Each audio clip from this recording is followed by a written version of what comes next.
For Session Update, I'm Shannon Loehrke. On Monday, April 25th, the Health, Human Services and Housing Committee met for an informational hearing on a bill that would authorize electronic monitoring by residents of memory care and assisted living facilities.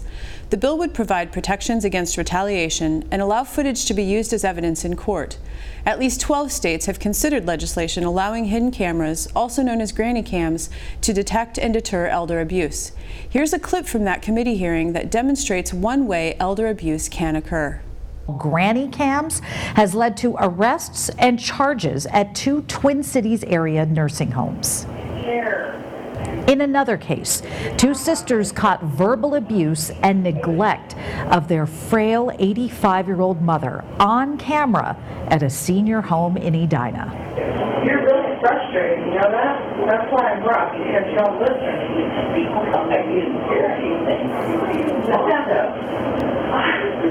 Because you don't listen, you don't do it by yourself, and you don't want to listen to me, so I gotta be forceful with you because you don't want to do it ever. You just stand around and you try to get out of everything like a child. You're not a child, you're a grown-ass adult. A grown-ass adult. Joining me now in the studio to talk about the video you just saw and about her bill that would allow electronic monitoring devices in senior care facilities is the bill's author, Senator Alice Johnson. Welcome, Senator. Thank you. Happy to be here. This footage is disturbing. How did this issue come to your attention? Well, first of all, because I'm 75 years old, I have an awful lot of friends and relatives who are elderly, and many of them are in institutions that provide care. And I have seen things that I don't like to see, and then I've heard so much of it. But then what really did it for me was when I received this publication. It's called State Line Midwest, and it focuses on Alzheimer's. And then it showed me that Minnesota's presently has 89,000 people over age 65 with Alzheimer's disease, and in 10 years there should be, as they predict, 35% increase in that number. Now, as you can well understand, it's people who are having problem with their memories that are most vulnerable. And that's what we're here about, is the Vulnerable Adults Protective Act.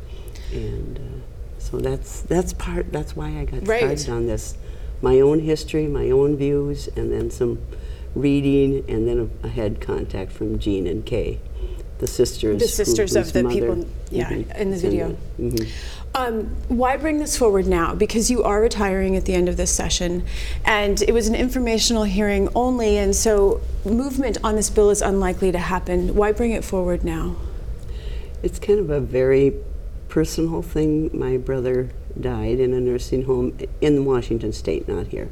And I decided I wanted to do something to put in his memorial, kind of. And so knowing that I wouldn't be around next year, I wanted to start it this year so that hopefully when people carry on with this legislation, that they will say that it was brought forward by Senator Alice Johnson. So you just want to get the conversation started, and hopefully it will move forward into the future. Right. Yes. But I'm still possibly hopeful that, if things can work around this place, if enough people care, and if enough people in our audience tells their legislators that they want that to happen, it doesn't cost any money to the state.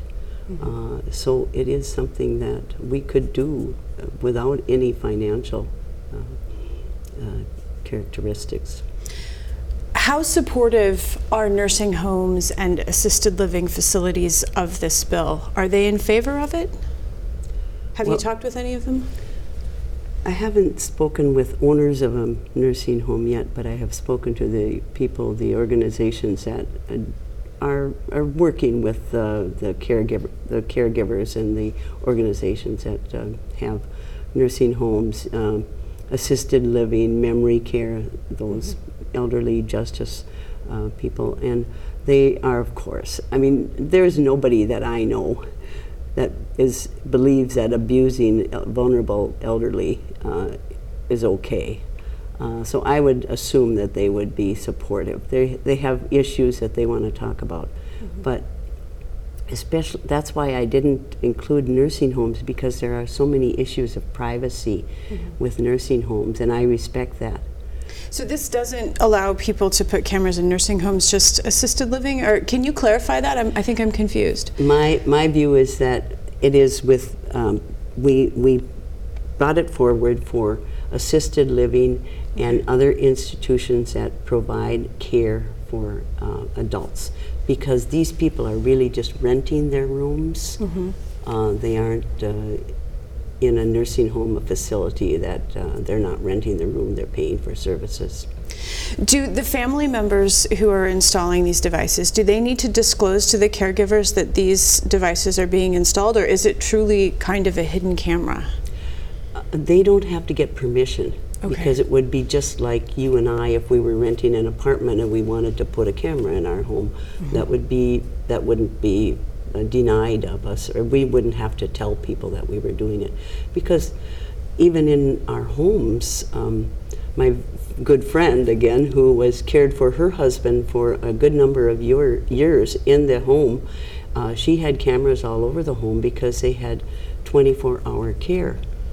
So you have these people that you don't know real well coming in to take care of your loved one, and sometimes they don't give the care that you expect.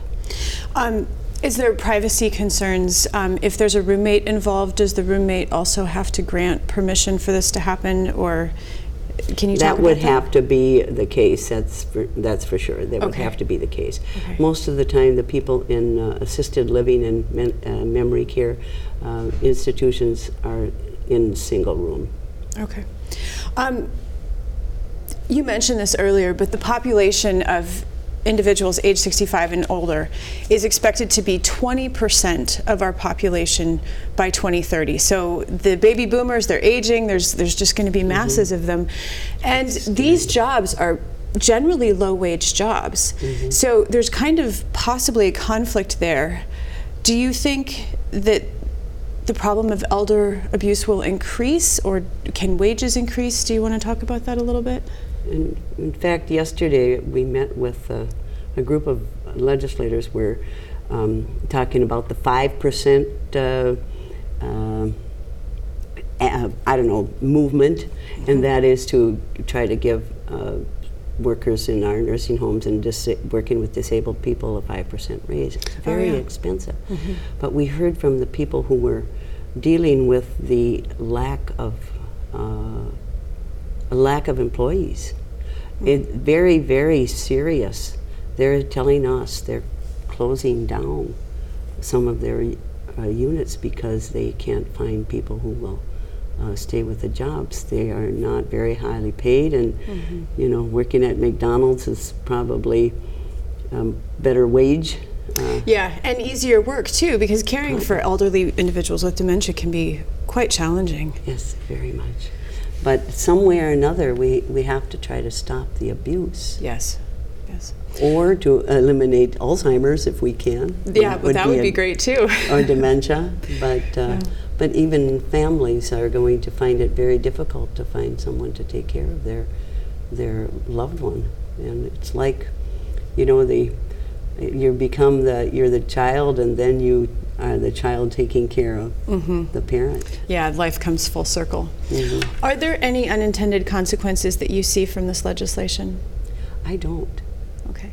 I don't see any, because if anyone is found to be abusive, that I think is a very important thing. Now, some of the, you know, we talk about when people are toileting a person who needs that kind of care, that would be embarrassing. But, you know, I know I've been in those positions, and after a while, it's, you know, you just know that this is the way it is. And it could be embarrassing and to some people, but it becomes a part of taking care of a very, very needy person. Senator Johnson, thank you so much for stopping by to talk about this very important issue. Thank you. I'm happy to have the opportunity. There are so many people that are very much interested in this, so if we can get enough momentum, it might happen even this year.